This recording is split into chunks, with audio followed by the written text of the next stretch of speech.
તારીખ 14 ઓગસ્ટ વિભાજન વિભિક્ષક અંતર્ગત ગોષ્ઠીનો કાર્યક્રમ સ્વામી વિવેકાનંદ સંકુલ ખાતે ગુજરાત પ્રદેશના સહવક્તા હિતેન્દ્ર પટેલની પ્રેરક ઉપસ્થિતિમાં યોજાયો, જેમાં એક વિશેષ ફિલ્મ પ્રદર્શનની અને વક્તવ્યનું ભવ્ય આયોજન કરવામાં આવ્યું હતું। હિતેન્દ્ર પટેલે કોંગ્રેસ ઉપર આક્રમક પ્રહારો કરતા કહ્યું કે કોંગ્રેસે તુષ્ટિકરણનું રાજકારણ આઝાદી પહેલાથી કરતી રહી છે અને માત્ર ને માત્ર સત્તાની લાલસા માટે અને પરિવારોની રાજ ચાલ્યા કરે તેના માટે દેશના હિતો અને લોકોના ભાવિને જોખમમાં મૂક્યા છે।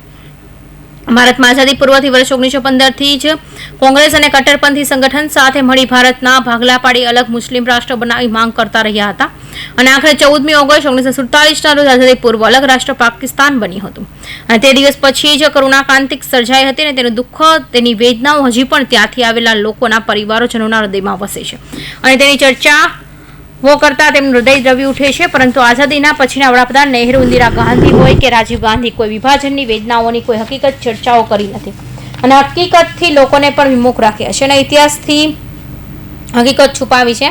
આઝાદીના ઇતિહાસથી વિભાજનની કરુણાક્રાંતિક આવી અને ગોઝારી ઘટના બે વિભાજન વિભિષક સ્મૃતિ દિવસે એટલે ભારતનું વિભાજન અને મોટી સંખ્યામાં માનવ વિસ્થાપન તેમજ બળજબરીથી સ્થળાંતર પીડાદાયક ઘટના। આ પ્રસંગે વિભાજનના કાળા અધ્યાયની યાદ સાથે એક ગોષ્ઠીનું આયોજન ગુજરાત ભાજપના પ્રદેશ પ્રવક્તા હિતેન્દ્ર પટેલની પ્રેરક ઉપસ્થિતિમાં કાર્યક્રમનું આયોજન થયું, જેમાં દાહોદ જિલ્લાના ભારતીય જનતા પાર્ટીના હોદ્દેદારો અને કાર્યકરો હાજર રહ્યા હતા।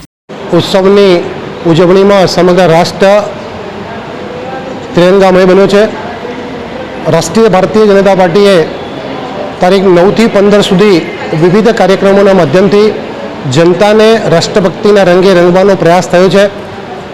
આ દેશના વડવાઓએ ભારતને આઝાદી આપવામાં અને પછી આ દેશના ભાગલા પડ્યા ત્યારે જે સ્થિતિ બની હતી, જે વેદનાઓ વેઠવી પડી અને આજે આઝાદીના 75 વર્ષે પણ ભારત જેના પરિણામો ભોગવી રહ્યો છે એ વિષય જાહેર જીવનના, સમાજ જીવનના લોકોમાં એ વિષય સ્મૃતિ તરીકે જાય એ માટે દેશના વડાપ્રધાન માનનીય મોદી સાહેબે 2021માં આ 14મી ઓગસ્ટને વિભાજન વિભીષિકા સ્મૃતિ દિવસ તરીકે ઉજવવાનું નક્કી થયું।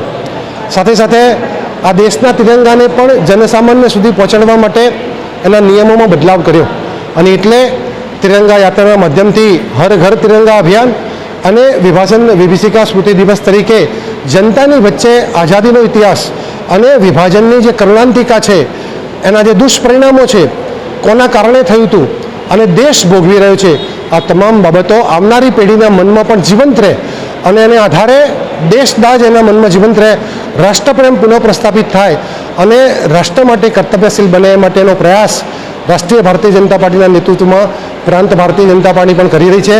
આજે દાહોદ મુકામે જિલ્લા મથકે આવો જ એક કાર્યક્રમ સૌ જિલ્લા ભારતીય જનતા પાર્ટીના આગેવાનોની ઉપસ્થિતિમાં ઉજવવાનો છે।